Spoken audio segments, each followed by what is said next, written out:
It might be Jack Russell, do you think? They're all child now. Can you see, actually, do you know, it's a little bit more, it smells really foxy, and I think that it might be fox, because can you see here? So there's a little puddle. Yeah. You see the shape of the puddle? Yeah.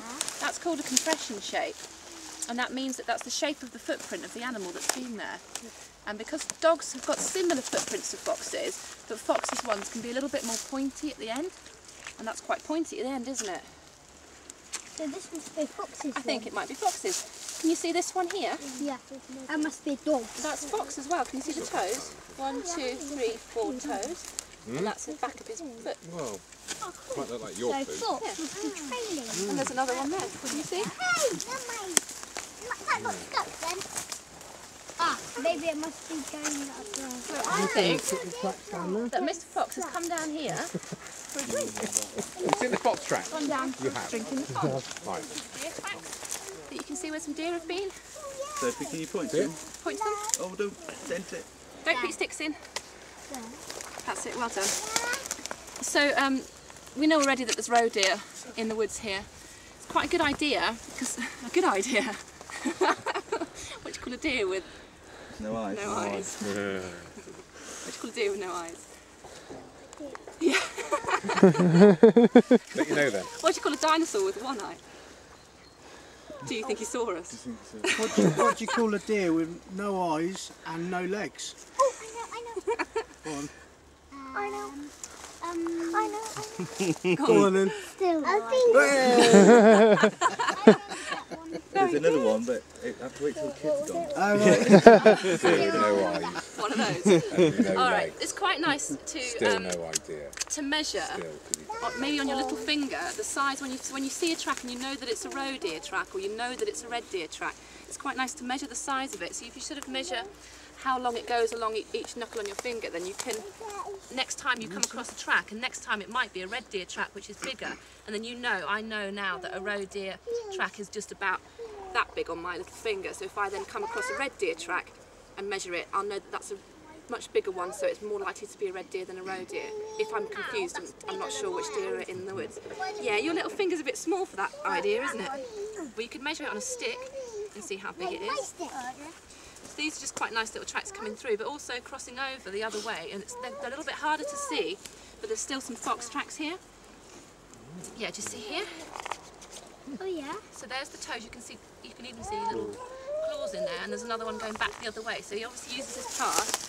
It comes up and down here quite a lot, and again it's where the water is down there, so it's always a good idea to just get an idea. You can always guess where an animal's going to be. Generally they'll be going either for water or for food. So if you know where there's rabbits, then that's where the fox is going to go to eat, and if you know where there's water, that's where the fox is going to go to drink, and all the animals are going to go to drink. It's up to them. Pathways like this, animals are a bit like us, they're a bit lazy.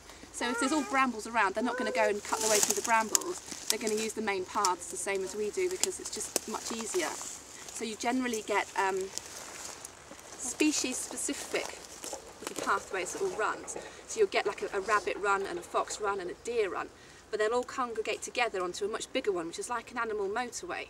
So we'll end up with having lots of different tracks on the bigger paths through, and then as we go along one of the big paths, you probably see coming off it all the different runs from the different animals that have come from different areas of the woods.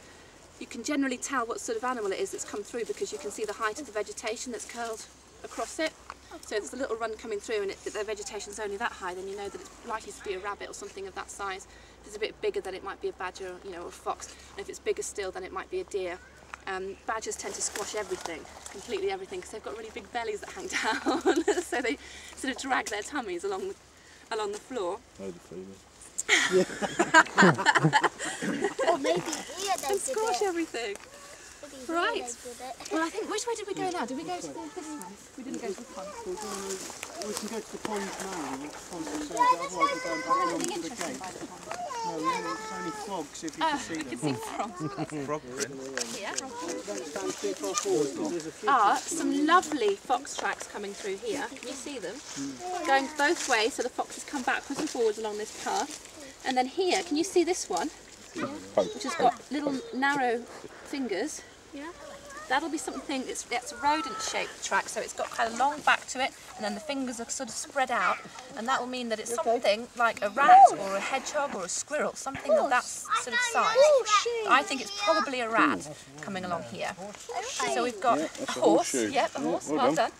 So we've got rat and fox. And a wendy. And then there's another quite interesting one here. It's got a lot of claw in it.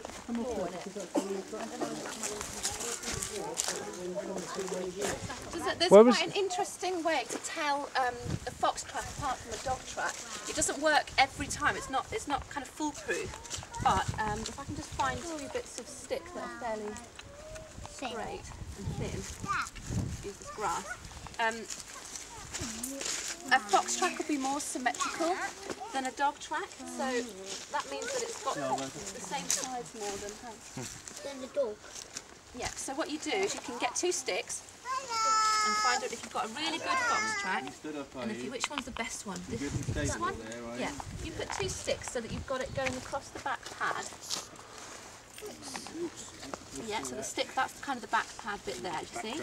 The sticks go either side of that, and then if you get the 2 front toes in your front triangle, and a toe in each of the side triangles, and the back pad in the back triangle, that means it's more than likely to be fox. Now some dogs are more symmetrically placed in their pads than others, so it's not definitely, but you can kind of use it as a rule of thumb that it's probably a fox if it's symmetrical. You'll usually find that a dog will, it'll be placed so that one pad overhangs your cross a little bit.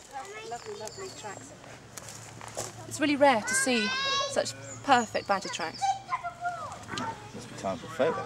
I think so. I think you're lucky seeing these. It takes a lot of looking. Well done, Steve. That's a lovely one as well there. Yeah, Oh, really actually, there's a nice. beauty this here as well. Yeah, look at those. They're really lovely ones. Look over here. Those are badger tracks. See? And look over here. Can you see the other ones? Yeah. They're very nice ones, aren't they? That one's a really nice one. See all his toes? It's the same as your hand, yeah. So there's a fox one.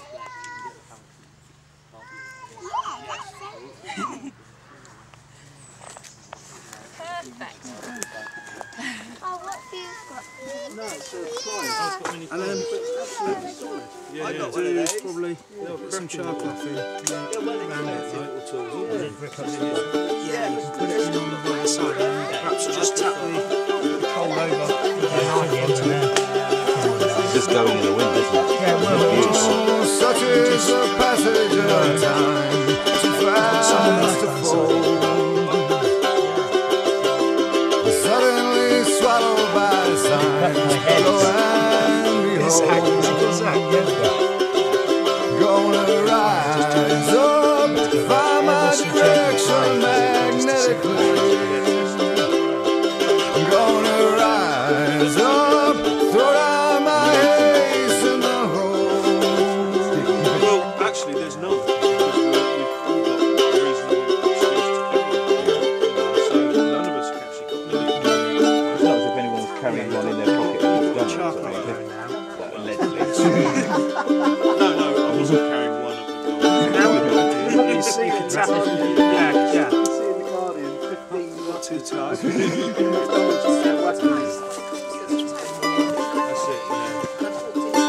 Oh, here we go. Yeah, he's got it. Close the hay round it.